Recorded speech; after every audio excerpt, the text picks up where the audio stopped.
Saya Magdalena Marsha Gultom dari kelas 72. Pada hari ini, saya akan membuat video mengenai materi bahasa Inggris yang saya catat di buku bahasa Inggris. Materi yang saya catat yang pertama adalah mengucapkan kata terima kasih dan kata meminta maaf. Ucapan kata terima kasih tentunya akan kita ucapkan ketika kita sudah ditolong oleh orang lain.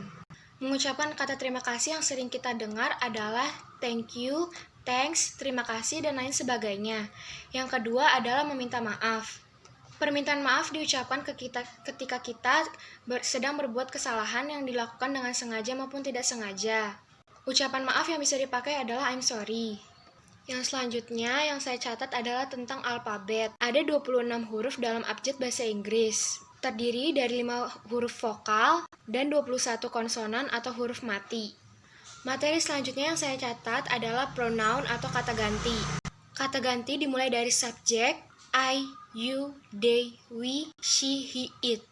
I yang artinya adalah saya, you artinya kamu, they yang artinya mereka, we yang artinya kita, he yang artinya dia atau laki-laki, she yang artinya dia atau perempuan. Contoh kalimat pronoun subjek. Yang pertama, I atau saya. Yang kedua, we atau kami. Yang ketiga, you atau kamu.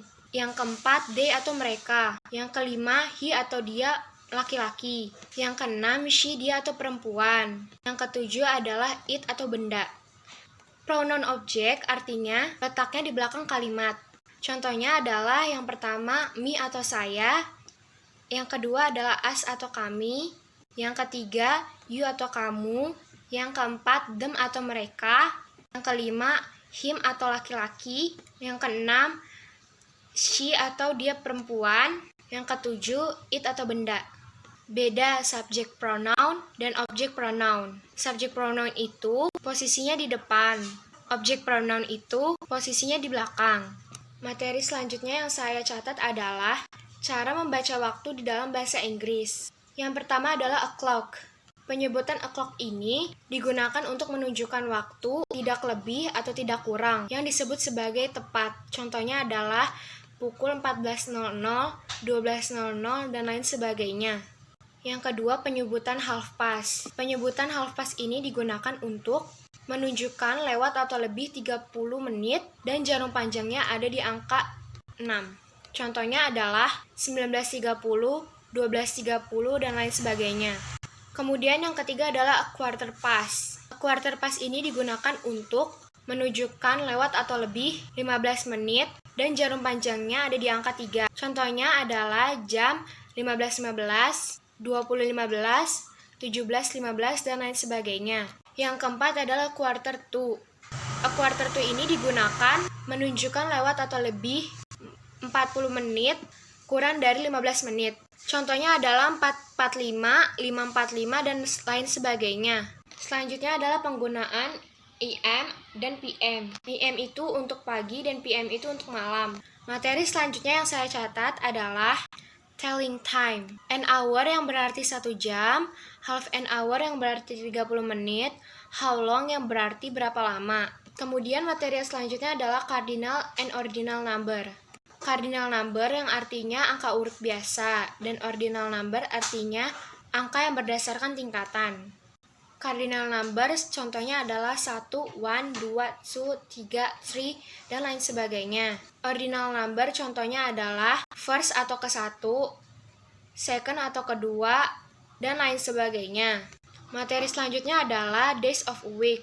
Contohnya adalah yang pertama Monday atau Senin, kedua Thursday atau Selasa, ketiga Wednesday atau Rabu, keempat Thursday atau Kamis, kelima Friday atau Jumat, keenam Saturday atau Sabtu, dan yang ketujuh Sunday atau Minggu. After yang artinya sesudah, before yang artinya sebelum.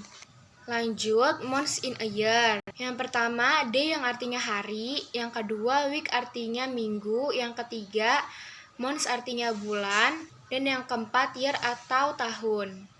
Yaitu contohnya January, February, March, April, May, June, July, August, September, October, November, and December. Materi selanjutnya yang saya catat adalah mengenal waktu yang menyertai nama-nama hari. Today yang artinya hari ini, tomorrow yang artinya besok, yesterday yang artinya kemarin, ago yang artinya yang lalu, later yang artinya kemudian. Contohnya adalah 2 days later atau 2 hari kemudian. Contoh yang kedua, 2 days ago yang artinya 2 hari yang lalu. Kemudian materi yang saya catat yaitu mengenal jumlah benda tunggal atau satu dan jamak atau lebih dari satu. Penyebutan kata ganti benda adalah it.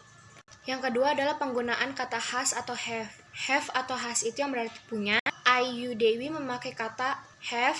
He, she, it yang memakai kata has. Kemudian mengenal letak benda. Yang pertama adalah on yang berarti di atas, in yang berarti di bawah, in front of yang berarti di depan, behind di belakang, beside di samping, next to di sebelah, across di seberang, the right side sebelah kanan, the left side sebelah kiri, when yang artinya di antara dua atau di tengah. Sekian video dari saya mengenai materi bahasa Inggris yang saya catat. Terima kasih.